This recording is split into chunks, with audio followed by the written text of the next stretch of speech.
और begin to का use हम ट्रांसलेशन बनाने में कैसे करते हैं। तो सबसे पहले आप देखिए, जैसा कि मैंने यहाँ पे लिखा है बेगिन प्लस वर्ब में आईएनजी। ये हम कब यूज करते हैं इसका, जब काम शुरू होने की प्रक्रिया पर हम ज़्यादा जोर देते हैं, ज़्यादा ध्यान देते हैं, यानी काम शुरू हो रहा है जो, उस बात पे हम ज़्यादा ध्यान देते हैं, तो हम वहाँ पे बेगिन प्लस वर्ब में आईएनजी का यूज करते हैं। जैसे एग्जांपल के जरिए आप समझिए, यहाँ हमने स्ट्रक्चर भी दे दिया है, सब्जेक्ट बेगिन या बिगेन प्लस वर्ब में आईएनजी। जैसे हम कहें कि वह बच्चों ने खेलना शुरू कर दिया। देखिए, बच्चों ने खेलना शुरू कर दिया, तो यहाँ पे शुरू करने पर हम ज़्यादा ध्यान दे रहे हैं, तो इसलिए हम यहाँ पे लिखेंगे children begin playing. Children begin playing, बच्चों ने खेलना शुरू कर दिया। देखिए यहाँ पे हमने किया क्या कि यहाँ पे बेगिन के बाद हम वर्ब यानी प्ले में आईएनजी लगा दिए, तो इसका मतलब हुआ कि बच्चों ने खेलना शुरू कर दिया। बच्चों ने खेलना शुरू कर दिया। देखिए, हम शुरू करने की प्रक्रिया पे यहाँ पे ज़्यादा ध्यान दे रहे हैं। शुरू करते हैं, बच्चे खेलना शुरू करते हैं, सॉरी कर दिया नहीं बल्कि करते हैं। यहाँ पर हमने प्रेजेंट टेंस की बात कर रहे हैं, तो यहाँ पर हम क्या कह रहे हैं कि चिल्ड्रन बेगिन प्लेइंग, यानी बच्चे खेलना शुरू करते हैं।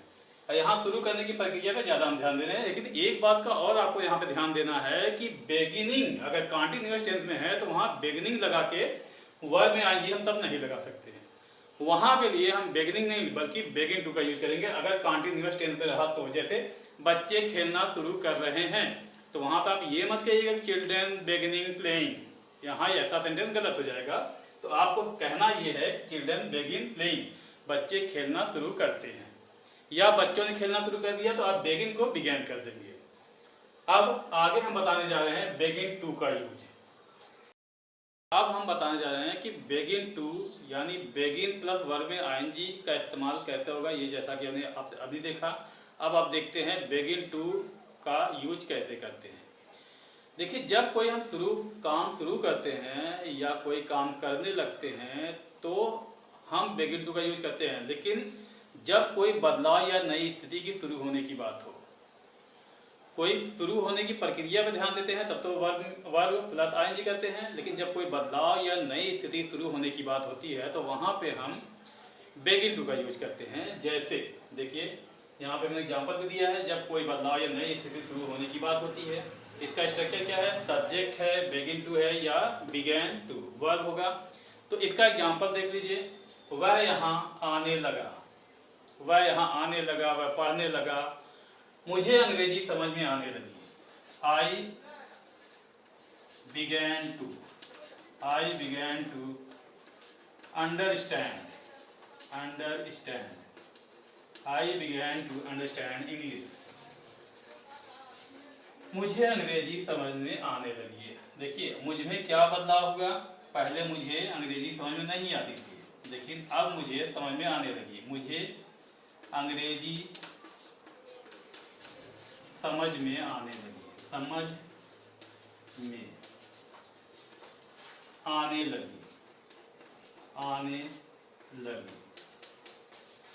ओके, अब यहाँ पे देखिए, I began to understand English, मुझे अंग्रेजी समझ में आने लगी। इसमें देखिए क्या बदलाव हुआ है कि यानी ये एक मेरी शुरू तो मैं कर रहा हूँ कि अंग्रेजी मैं समझने लगा, लेकिन ये यहाँ पे ये एक बदलाव है कि हमने क्या, कोई बदलाव या नई स्थिति शुरुआत हो, तो वहाँ पे बिगैन टू का हम यूज करेंगे।